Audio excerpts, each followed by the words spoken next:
In this series, we will be building a brand new TFSA from scratch. You will be a part of that journey all the way from $0 right up to, well, hopefully $100,000. Fasten your seatbelts, folks. This is going to be a good one. One of the most important considerations when you decide to open a TFSA is to understand the investment style you are planning to employ. Are you a growth investor? Are you looking for passive income? Or maybe you're hoping to take a more total return approach. There is nothing wrong with any of these approaches, and often your age will come into play when it comes to figuring out which is the best for you. With this TFSA, I am planning for a more total return approach, meaning most of the stocks I will be adding should have some growth components as well, hopefully some dividends. This does not say that those are the only stocks I will look at, but rather that they will be the major theme. A younger person would benefit from a more growth-focused portfolio, whereas an older person will tend to have a more passive income dividend-focused portfolio. When it comes to the risk profile, I am aiming for a moderate amount of risk with some solid safety considerations. I am looking to demonstrate the total return snowball with this portfolio, so there may be slightly higher risks in the front end of this series, but as the portfolio grows, we will see that risk get reined in a wee bit. Join the conversation. Let us know in the comments how long you've been investing. Your participation is well appreciated. Don't forget to like and subscribe to stay up to date on future content, and a huge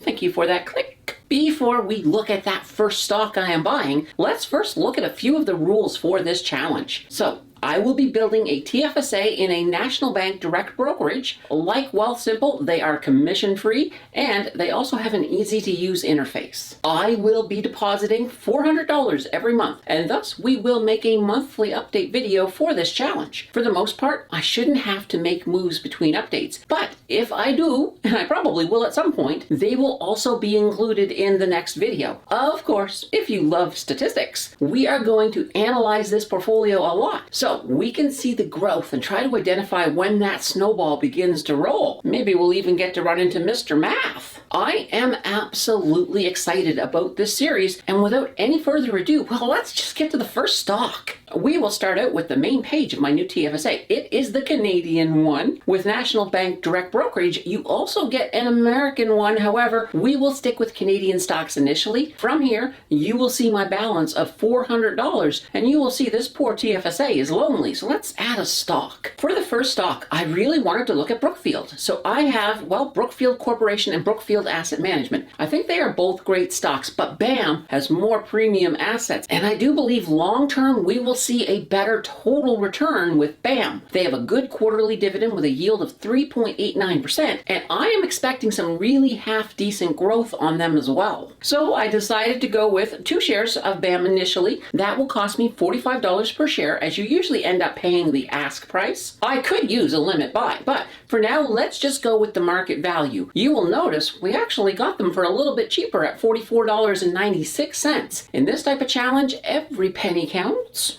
When you look at it listed in the TFSA, you have to remember the market price that is listed here is from 15 minutes ago, so we are not actually down that much on this first buy. When you do open the buy screen, the bid-ask prices are up to date, although if you had that screen open for a while, you may need to refresh it to get them back up to date. The next stock I want to look at is Decisive Dividend, which was the #1 stock in my last list video. I really do like their growth, and they have a half-decent monthly dividend with a 5.39% yield. For this one, we're going to buy a whole 12 of their stocks. As we return to our main TFSA overview page, we can now see both stocks there. One thing I really do like about this national bank brokerage is that interface. It's just so easy to use. Moving on. I do love royalty stocks, and we are going to buy one for our next pick. I am going to buy 6 shares of Sir Royalty, which has been a stock that has been green for me in my Wealthsimple portfolio all the way through the bear market. They are a monthly dividend payer with a yield of 7.09%. In fact, they do have the highest yield of the stocks I'm buying today. Let's now go back to that overview screen, and I am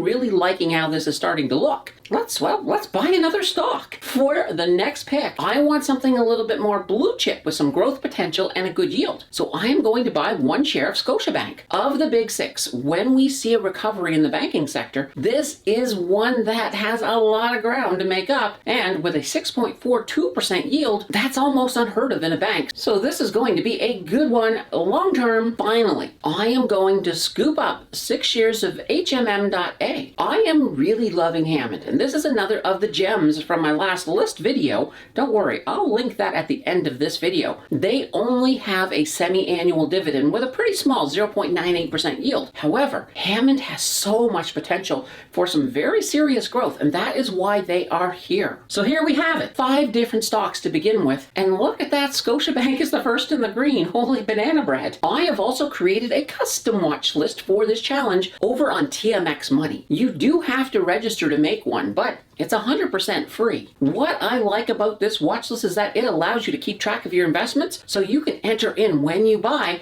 and of course the price, and it will do all the math for you. Also, when we look at their dividend tab, it shows you what you are in for. In regards to this challenge, before the next video, I am going to just miss any dividend payouts. In fact, I am expecting the first dividends from Sir Royalty to drop just a few days after filming. So episode 2 will just be us adding an extra $400 and buying some more stocks. One other thing I did want to mention about the TMX watch list is that right under their list, they will add all the recent news related to the companies you have listed in the watch list. So that can give you a good heads up on good news or bad news with a company that you're invested in. We will, of course, analyze the first month of growth and see what we have. As we continue to build this portfolio, I will be bringing in sector breakdowns as the numbers become more usable, and we will look at the top and worst performer for each month.